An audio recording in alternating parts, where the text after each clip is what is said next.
Welcome to Reread. Today we're going through Book 2 of the Rebel Force series written by Alex Wheeler, and this one's called Hostage. Now in this one, Leia goes to the sister planet of Alderaan, Dela, to, I guess, go to see some Alderaan refugees.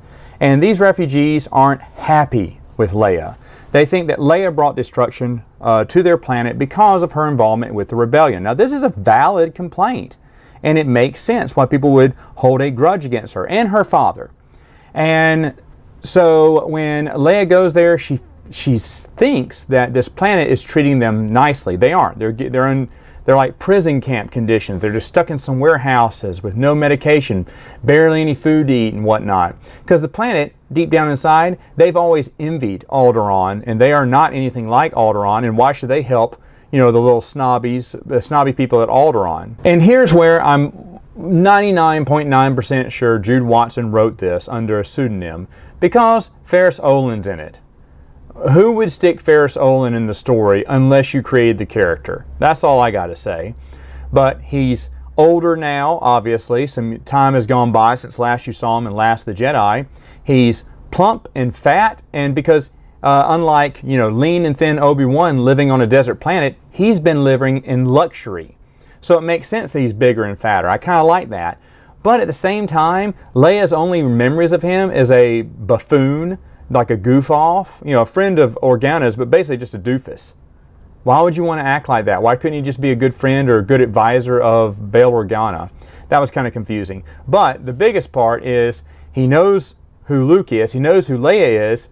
He knows who their father is, but he doesn't tell them. Do you know why? Because Obi-Wan tells him it's not the time. The ghost of Obi-Wan. It is not the time, Ferus. They're not old enough. Well, I guess they will be in 2 years when you ask him to go see Yoda on Dagobah. And then like Ferus wants to protect Leia. He wants to help her out. But once she gets captured, they call in the Empire to come pick up Leia. Stormtroopers come. Of course, they shoot those Alderanians. I don't know what you call them.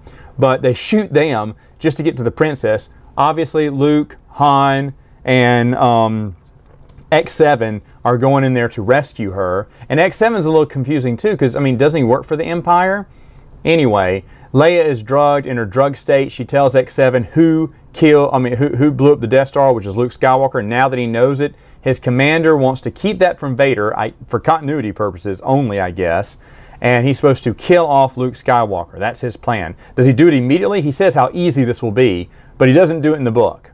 All right. Meanwhile, after the adventure's over, Ferus is asked to join the rebellion. Everyone gets asked to join the rebellion. One person respectfully declines, wants to stay here on the planet and do some good, and Leia goes, I appreciate that. I can respect that.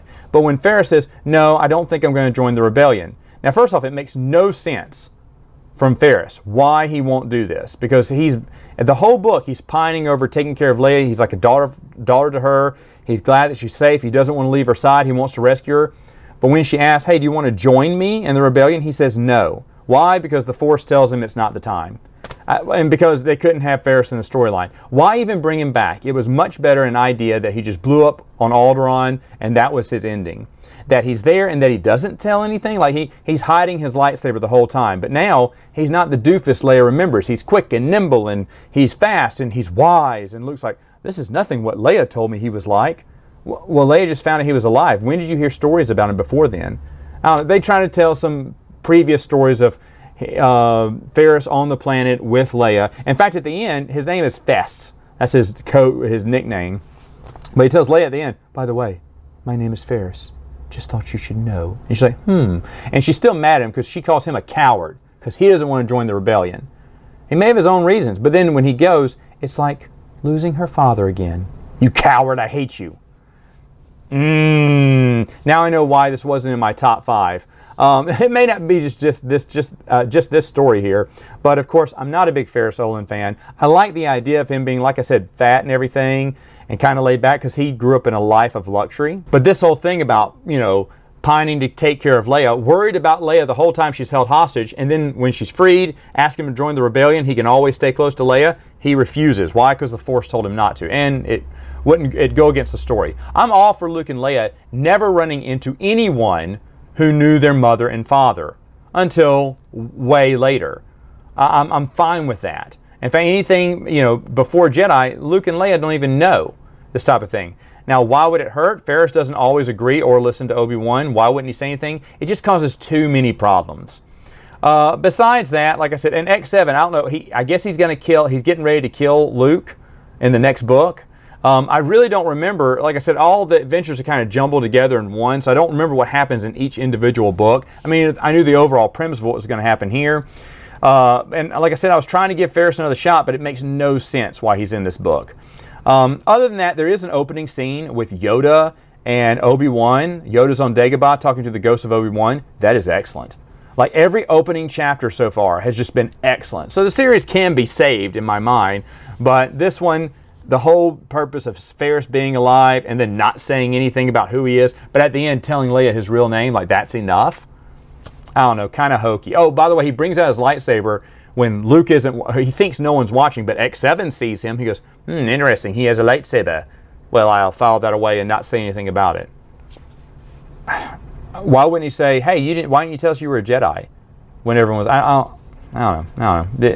Ferus being in the story brings the whole thing down. It opens up this big, giant plot hole, in my opinion. All right, folks, that's it for now. See you next time.